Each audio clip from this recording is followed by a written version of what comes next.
Après, il y a un petit film et il y a Barbara et Zara, surtout Zara, habitante active aussi de la rue Herbart, avec un projet qu'ils ont fait l'année passée, et aussi un petit film qui va être montré.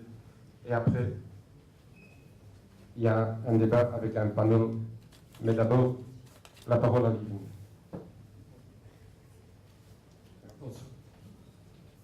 Bonsoir. C'est très difficile de ne pas directement aller en discussion ou en dialogue, mais comme je ne l'ai pas préparé comme ça, je vais essayer de suivre ce que j'ai préparé. Petit mot d'introduction, je ne parle que en mon propre nom, ça suffit déjà. Donc on a fait un comité porte de Ninove, donc je pense, nous sommes complètes ici ce soir. C'est Thérèse qui est dans la salle, Kobe, Guido, je ne l'ai pas encore vu, Guido van der Hulst, mais il avait promis de venir, donc peut-être qu'on va le voir encore. Mais c'est plutôt nous quatre ensemble avec les autres qui font des brainstorming, qui font des idées, des pensées, et qui à un certain moment ont essayé de réunir le plus que des gens et des organisations autour le dernier projet qui est public pour la porte de Ninove. Donc, je propose un projet. C'est pas, je pense que c'est plus qu'un rêve, parce que sur chaque élément, il y a déjà des études qui ne sont pas toujours professionnelles, dans ce sens que c'est fait par les universités ou des bureaux d'études, mais qui sont bien pensés. Je ose dire que sur plusieurs points, on a quand même discuté, on continue encore beaucoup, et c'est vrai que sur beaucoup de points, il n'y a pas d'unanimité.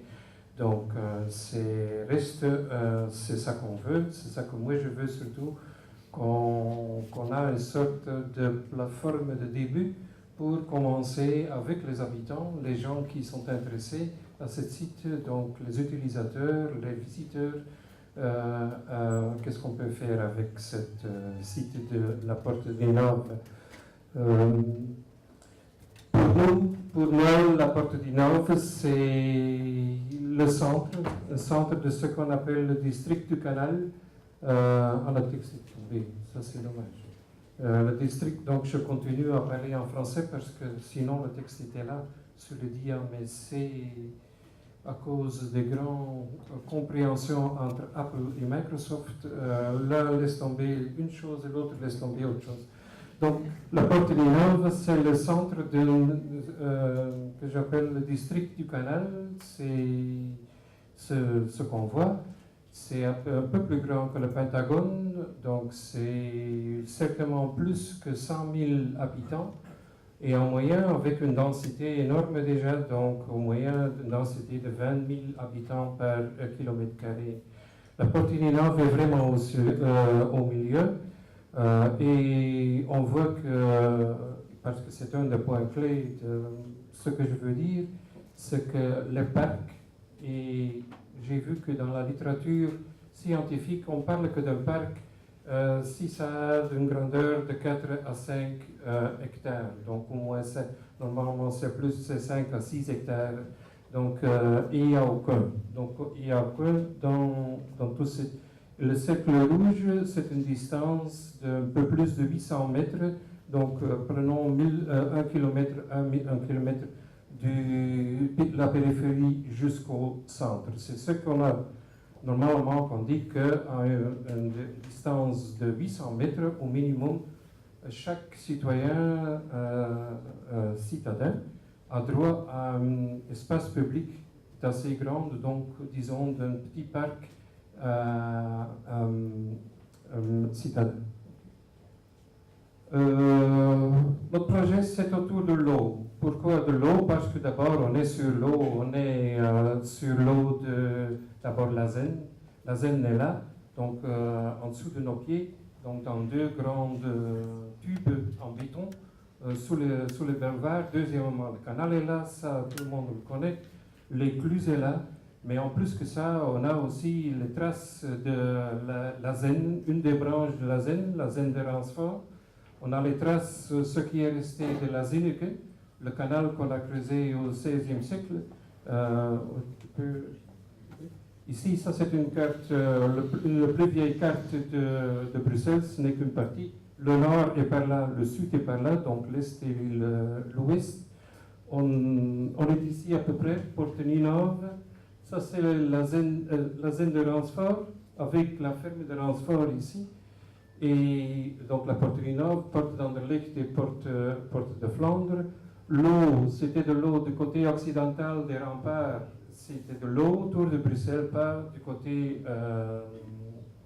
C'est quoi? Non. À côté de l'Est, on n'avait pas. Donc, on a déjà ici sur cette carte deux formes d'eau, l'eau de rempart et la Zenne de Ransford. OK? Donc, oui. Ah, d'abord, c'est ça.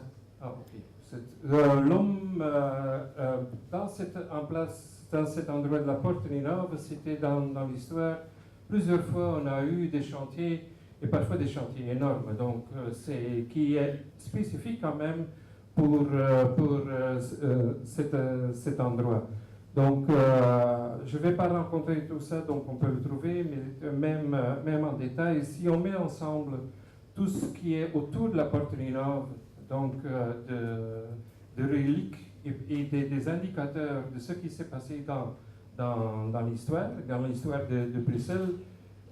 J'ai fait déjà quelques fois une promenade avec des gens, on est parti pour 2 heures, 3 heures au moins, et on trouve qu'on ne peut que visiter et regarder une toute partie de tout ce qui est disponible autour de la Porte Ninove, donc des choses qui peuvent être intéressantes. Donc, ce qui est remarquable, que la porte de Ninove, ce n'était jamais une porte de la ville, comme la porte de Flandre, avec le chaussée d'Anderlecht, le chaussée de Mons, et au XIXe siècle même, le chaussée de Paris, donc c'était la même chaussée. Le chaussée de Gand, qui à un certain moment qui était le chaussée d'Ostende, sous Léopold Paul II, donc, et toutes les autres portes, ce sont les portes des routes, des chaussées. Et l'entrée dans la ville de Porte Ninove n'était qu'une certaine porte de ville les années 30 du 19e siècle. Mais c'était une porte d'eau, donc c'est là. Et là, on voit comment l'eau de la Zenne de Ransford, dans un aqueduc, était même séparée de l'eau des remparts, qui était très sale, mais l'eau fraîche entrait en ville. Et cet bâtiment, la petite écluse en néerlandais, het kleine spui, en néerlandais on a 2 mots pour indiquer une écluse qui est une écluse pour régler l'eau, et une écluse moderne qui est pour laisser changer l'auteur des bateaux. En français, je ne connais qu'un seul mot. Donc c'était la petite écluse. Plus tard, ce bâtiment est devenu la poudrière de la ville. Ça veut dire là où on ramassait, où on stockait le poudre pour faire la guerre, ou pour se protéger. C'est là que vient le nom des rues autour de ça. Donc on a démoli ça, et même on peut retrouver cet endroit. C'est maintenant le très beau sous-station de l'électricité qui est tout en face du bâtiment Arémétier. C'est un bâtiment que je trouve qui est très beau, qui est en un style d'art déco moderniste des années 20-30. C'est surtout cette image, quand je l'ai vue, qui m'a fait à ce moment rêver. Donc la Porte Ninove, c'est là où on voit que l'eau entre, ici la Porte Flandre est plus loin là. Donc je rêve, c'est parce que c'est l'endroit où on voit que l'origine de Bruxelles, c'est la vallée de la Zenne. Et l'endroit où on pouvait traverser cette vallée de la Zenne, ce marais, et de l'autre côté, à partir de où on pouvait en bateau aller jusqu'à la mer. Et la Porte Ninove, comme elle est maintenant, avec un peu d'imagination, on doit prévu que tout ce qui est là sur la Porte Ninove est rasé et il n'y en a que vraiment la vallée, donc c'est pas tellement difficile. Donc, et on peut reconstruire une partie de la vallée de la Zenne. Okay? Entre-temps, je ne vais pas raconter toutes ces histoires de ce qu'on a déjà vu. En plus, une seule, là, c'est la grille autour de Bruxelles, la grille de tôle de la douane, oui, qui est réinstallée avec la restauration de l'ancien régime avec Napoléon, sous le régime de Napoléon. Donc on a réinstallé ce système de douane. Entrant et sortant de la ville, on devait payer de l'argent. Et c'est cette grille qu'on voit, heureusement qu'elle est ouverte. Ça pourrait être un très beau monument. Les deux pavillons sont encore là pour refaire cette grille ouverte. Donc c'est le temps moderne. C'est le temps moderne qui commence même en 1860-61, quand on a anéanti et démoli ce système de portes autour de Bruxelles. Okay? Oui, c'est entre-temps, mais on a vu ces photos aussi, tout ce qui est passé. C'est quand même intéressant et gai de voir qu'à un certain moment, on pouvait nager dans le canal, donc en bleu, suivant. Même dans les années 50, quand on a l'écluse était déjà déplacée, donc avec ces deux knicks, excuse-moi.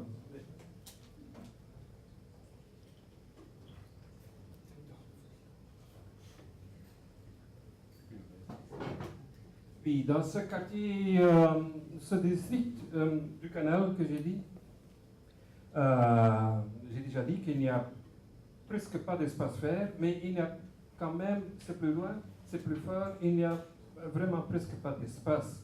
Donc, bon, toute l'histoire, c'est en deux mots, c'est comme la zone de Bruxelles qui est restée libre jusqu'à la deuxième moitié du XIXe siècle, surtout après l'envoûtement, c'est l'envoûtement de la Zenne, oui.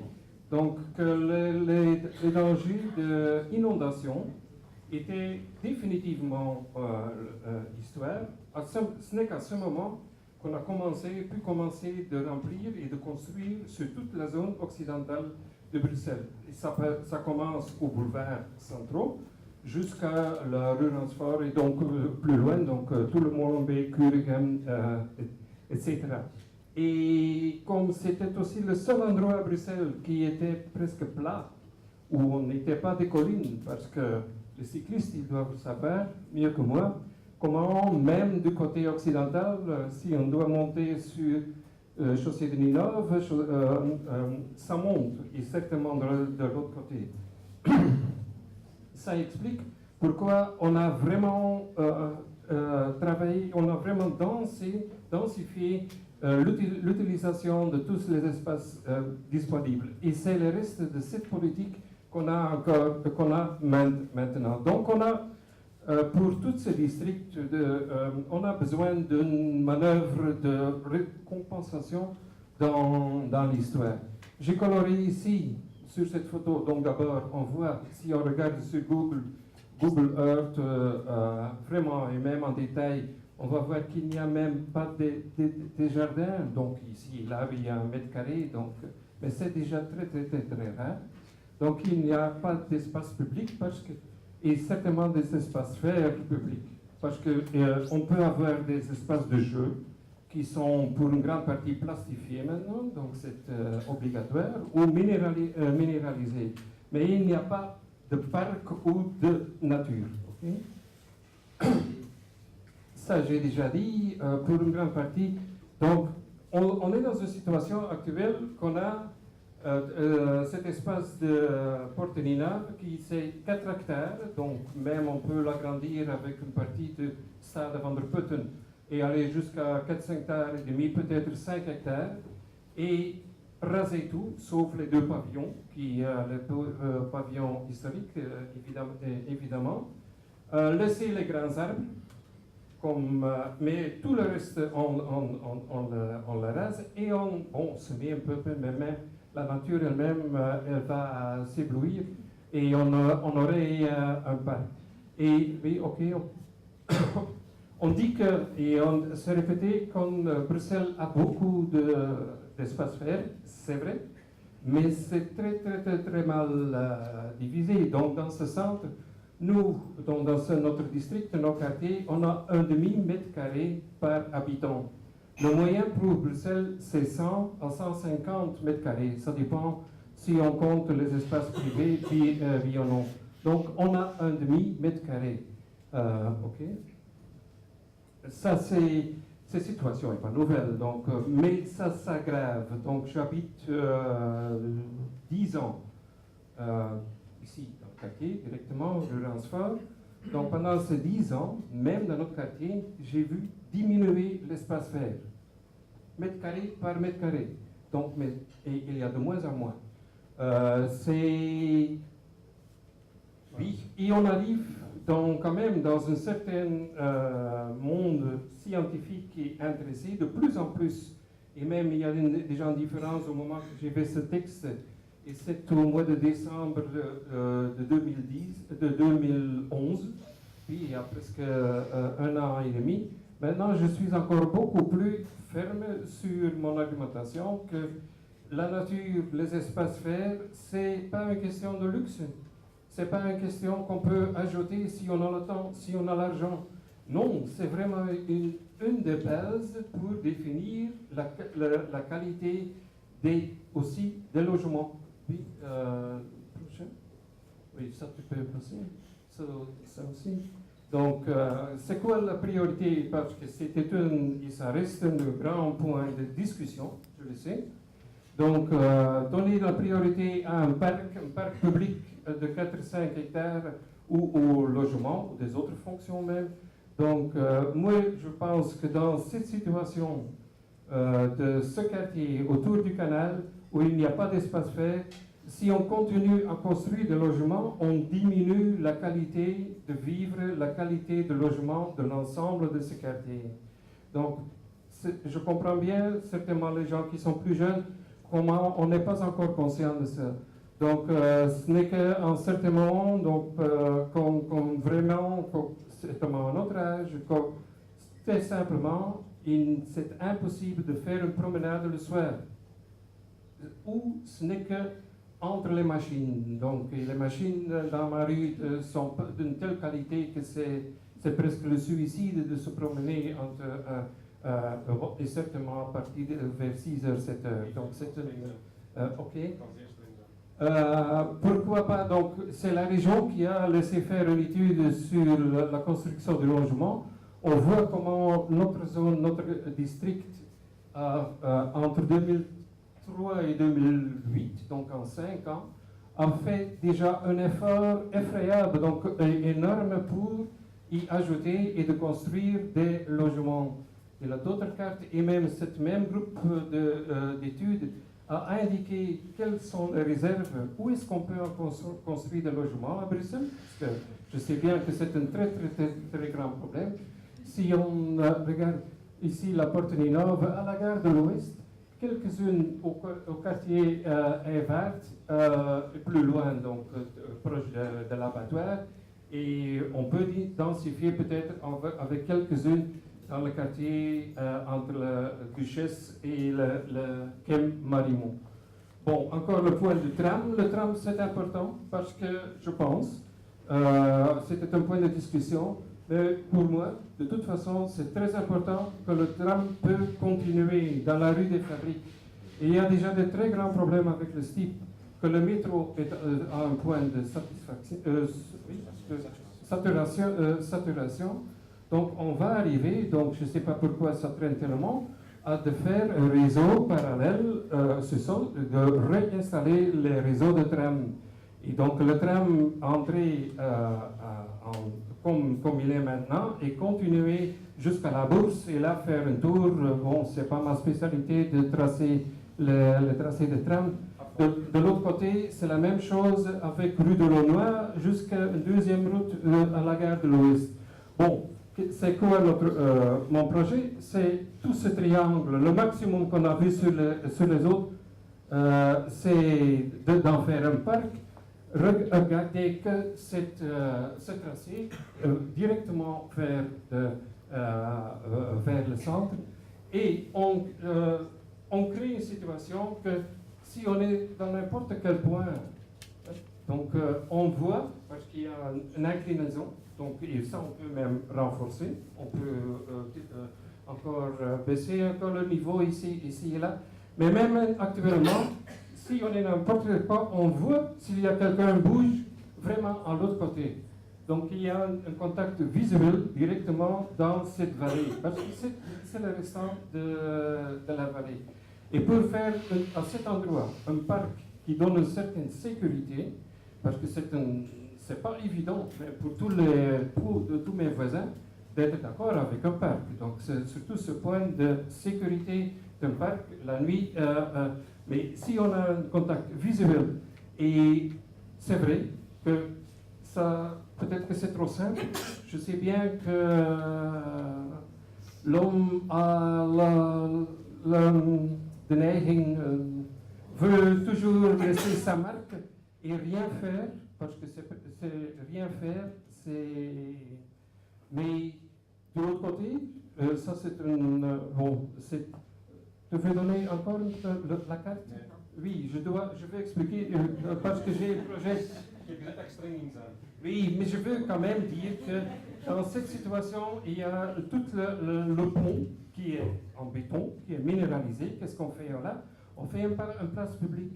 C'était déjà mon idée, il y a plus qu'un an, d'en faire un grand toit, comme une tente, donc, mais énorme. Donc, un peu le principe que le Stadshal à Gent, si on voit les perspectives des tours, ici on continue à voir les perspectives de tous les côtés, mais qu'il y a un toit.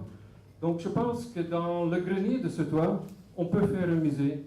Donc on peut faire un musée, on peut construire, donc c'est une question de trouver un bon architecte, mais il y a un essai, il y en a dans la salle, donc c'est et avec et même avec ces pentes, on peut faire des cascades, donc l'eau qui coule au moment qu'il pleut, et même au moment qu'il ne pleut pas, on ajoute de l'eau qui coule directement dans le canal. Voilà.